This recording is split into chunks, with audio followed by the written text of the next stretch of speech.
You know what a bishop is? You see, I dress like Father Jerry, Father Gabe, Father Scott, the other priests, but I wear a funny hat, and I have a cross here, and I have a ring on, and I have over here a staff. Here, bring that over to me. I'm going to let you in on a secret that maybe not a lot of people know. Why do you think a bishop carries a staff? Anybody know? Nice and loud.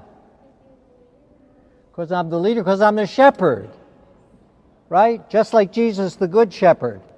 And when shepherds do their work, they usually carry a staff to help them to lead the sheep. And so this is a symbol of that. And that's why when I say Mass in every parish, I always bring this staff. And how about this hat? Do you know what this is? Why does he wear it? Why do I wear it? Not because I'm a conehead. Yes. Yes, you. Nice and loud. Because why? Because I'm the bishop. That's true, but you know what the bishop is? The bishop is the governor of the church in an area. And a bishop gets appointed by the Pope. Pope Benedict appointed me a number of years ago, about 10 years ago. And he asked me to come here to your diocese, to the Diocese of Trenton, and to serve you as the governor of the church. And this is called a mitre. The staff is called a crozier. And if you notice, I'll take it off for a minute. This is a mitre, and the mitre comes from, it looks like a fish, doesn't it? Baby shark. The mitre comes from a Greek word, and it means crown. And you wear that because you're the governor of the area. And if you notice this hat, this funny looking hat, it points to heaven. And it points to heaven with two parts. One of these represents or is a symbol that Jesus is God. One of these is a symbol that Jesus was also a human being, just like you and me.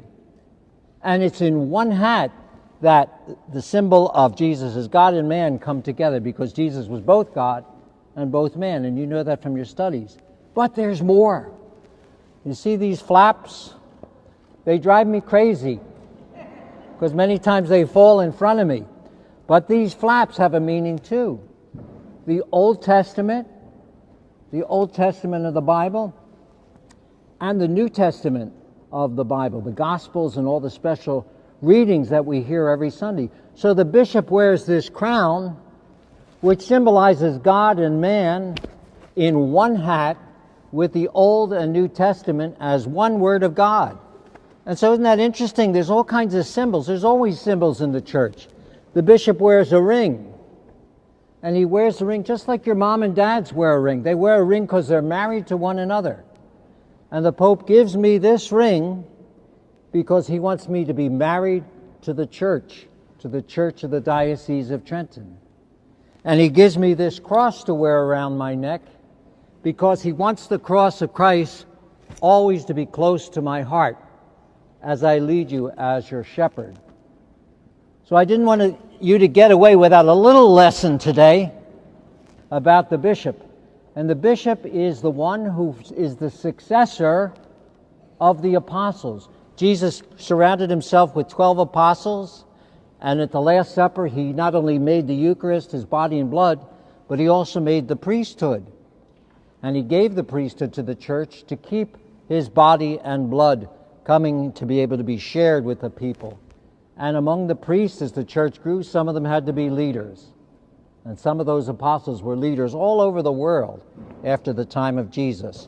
And every year since the time of Jesus, bishops were made to continue the work of the apostles. And that's why the bishop is called the successor to the apostles. So just in case anybody wondering why is all the big fuss about the bishop, that's the reason.